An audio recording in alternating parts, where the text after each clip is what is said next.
Man, well, no stranger to Vlad TV. Welcome back, Fredro, Starr, the legend himself. What's up? How you feeling? I'm chilling. I'm good. The sun is out. A little too hot for you, but... But when I'm saying, like, every day you wake up, they be like, yo, what's good? I'm like, the sun is out. Facts. We woke up another day, right? Facts. So it's a blessing. Facts. Every day above ground is a blessing. I be saying that right? A lot. Right. Man, well, we got to talk about the last interview. We manifested the Cypress Hill versus Onyx Verzuz. Yeah. Coming into fruition. Who would Onyx face in a Verzuz? Cypress Hills. Oh, okay. I would love to go against Cypress Hills. Okay. Just because I think what we bring to hip hop with the slam, mosh pit, movement, I think it would be a crazy Verzuz. I would want the crowd to be in a rock and roll club.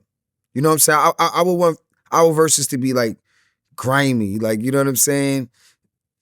In the pit, mosh pit, on stage, and we just getting it in, you know what I'm saying? Right. Smoking a lot of weed. Right. But I think versus Cypress Hills would be dope. Right.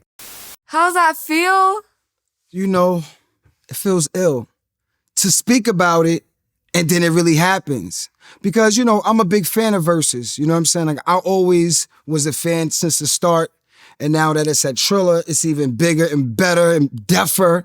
You know what I'm saying? And it just feels good to go against a group that I'm a big fan of. Because Cypress Hills, I'm a fan of Cypress Hills. You know what I'm saying? Like, there's a screenplay. It's called Slam, Let the Boys Be Boys. And it's about the Onyx. It's an Onyx biopic, right? And there's a scene in the movie where my girl at the time, she says, yo, what's this on the radio? And it's Killer Man by Cypress Hills. And I'm like, oh, shit. So in the movie, they're a part of our journey. You know what I'm saying? So I'm a big fan of it because it helped shape our album. Right. You know what I'm saying? When I heard the album, I was like, yo, we got to come iller than that. Crazy. So 30 years later, it's 30 years. 30 years since they dropped their album, 1992. And we dropped that album in 1993. Right. You know what I'm saying? So battling those dudes at Verzuz is crazy because they're part of our journey. You know what I'm saying? I'm a big fan of them. But respectfully, they got to get murdered. Straight up. Because, I think Onyx, what we bring to hip hop, I think people don't really understand the energy that we got. You know what I'm saying? Like, just the record Slam alone. Right. You know what I'm saying? That record is just that record is probably one of the most licensed song in hip hop. Cause the NBA took it, video games took it, EA Sports took it, mad movies. You know what I'm saying? Because it crossed over into basketball. When we made Slam, we was just thinking about dudes slam dancing in the club, if you see the video. But basketball took it. Baseball. It was in a video game, a baseball. So that record is just, it's the biggest record. Crazy. Bigger than any record they got. Straight up. Really? Has to be. Because that record is sampled. It's in so many different movies and so many different basketball games. Yo, I could just sit here and just do Vlad interviews and just chill. You know what I'm saying? Like, for real. Right. And then going against Cypress Hills, they smoke a lot of weed. Facts. So they laid back. You know what I'm saying? So I will not be in that dressing room before the Verzuz. They not gonna trip me with that shit. Yo, come to the dressing room. I'm dead. Nah, we ain't doing that. We ain't doing none of that. I'm dead. We coming to do what we do. Right. You know what I'm saying? Me and Sticky Fingaz, we do what we do. Right. You know what I'm saying? And once Throw Your Guns come on, once Back the Fuck Up come on, right, niggas gonna see what we do. And I'm not trying to be like cocky or nothing, but we've been doing this for a long time. And it's time for the world to see our show. Because we've been on tour for the last 30 years. But a lot of people don't see the show. So now people get to see the show on Triller. You know what I'm saying? At the Forum. Huge the biggest venue. Verzuz so far. Because they mix boxing with the versus battle. So you're gonna have boxing matches, and then you're gonna have the battle, and then you're gonna have the main event of the boxing. So it's gonna be crazy. LA Forum. They're from LA, and they're gonna have LA. Right. But I got niggas taking flights. Niggas is taking flights, driving, road trips. New York is, and then LA, a lot of people in LA is not from LA. Right. So, we got a lot of people here too. And we represent hip hop anyway. Right. No matter where you from or what color you are, we represent hip hop. That's what we represent. And that's all we live for. We live for hip hop. You know what I'm saying? And that's what you're going to see on stage. You know what I'm saying? When we do joints like Walk in New York, this is the way we walk in New York and LA.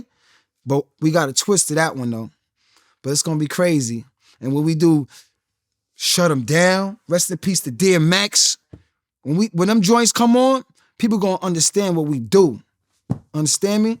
Fact. Respectfully. Fact. Murdered. I was finna say I had Be Real on my show, Shirley's Temple. He said he ain't taking second place. Who supposed to? What basketball team go in a game and say, you know what? I'm gonna take second place. Nope. This is a sport. Right. This is for the culture. Like I said, I'm cool with Be Real. I did Smoke Box with Be Real. Oh, okay. On his show a couple of times. That's my peoples. Like we known each other for 30 years. You know what I'm saying? So that's what's cool about it. Because you get to share the stage with somebody that you respect and you know and you like. You know what I'm saying? We'll smoke weed after the show. Yeah. Yeah. Right. I was gonna say, what's the preparation like for such a legendary evening? Weed, water. Weed, water, and, probably get some, we definitely gonna rehearse. You know what I'm saying? We definitely gonna go over the show a lot because, with the pandemic, we haven't been on tour a lot. That's the only thing. But, preparation, we like it's like riding a bike. It's like swimming. If you jump in if you know how to swim and somebody throw you in the water, what you gonna do? Swim. It's just natural. You ain't gonna drown. So once we get on stage, no matter how big the stage is, because we've done big stages. We've done 100,000 people, 200,000. This is gonna be 20,000. 20,000? In LA. You know what I'm saying? Supposedly. If they might be scalping tickets, I don't know. You know what I'm saying? Like, but bigger than that, it's gonna be on Triller and it's gonna be worldwide for people to see.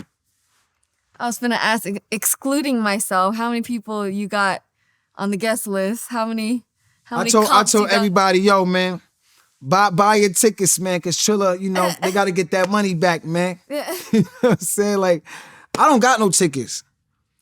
Not yet. You know how New York do. We rush the door, like, right. You know what I'm saying? Like, niggas is getting in. Right. Ticket or no ticket. I'm done. That's funny. Man, I know you just celebrated the 19-year anniversary of Back the Fuck Up. 19 years? Right? Or was it? 19? I could have sworn. No. Did I do the 29? 29. I did the math wrong. My bad. 19? Man, 19, man. That was the Firestar album. Yeah. That was Koch Records. Like, that was the whole, 19 years ago. Okay, yeah, that was Say the Last Dance era. Right. Nah, this is Back the Fuck Up was 1993. Crazy. We got a new album right now called 1993. You know what I'm saying? I'm stuck in the 90s. Listen, I'm stuck in the 90s. Right. Fuck that. I don't like nothing but 90s music, 90s clothing. Fuck it. You know what I mean? 90s R&B. Yeah. That's what I like. That was the golden era of hip hop. The golden era, the platinum era. Right. It's the platinum era. We're going to change it up. For sure. No, I ain't joking. Nah, for real though, it's the platinum era. Platinum is better than golden. Right. It's the platinum era. Because we went platinum. Facts. You were talking about bald heads. Y'all all got the bald heads. Oh, bald heads for life. We attacking the bald heads. Shout to Jada Pinkett. Shout to all the bald head girls out there. The Amber Roses, the Britney Spears. I think Saweetie just shaved her head too. Word? She did that for the Grammys. That's cool. I mean, when you have a bald head. Amina Butterfly. And it's, I'm not talking about, she has, what is it? Alopecia? What is it? Oh. Alopecia. which is, you know, I'm learning what it is, and it's terrible. You know what I'm saying? We cut our hair because we had, like, before we cut our hair bald, like when we was coming up, we had the crazy shit, like dreads, and you know, we was with the shits, you know what I'm saying? We was with the times. But when we got to an age, it was just like a rebellious type of thing, like kind of like a militant, like, yo, I just want to like just start from scratch. You know what I'm saying? Like start over. And that's what we did with the bald heads, and we just always kept it. You know what I'm saying? It just represented us. You had Michael Jordan with the bald head coming through, you know what I'm saying? Yeah. Shaquille O'Neal had the bald head coming through. DMX came through with the bald head. You know what I'm saying? So the bald head culture is something that we love. Attack of the bald head. So we got love for all the bald head girls out there, you know what I'm saying?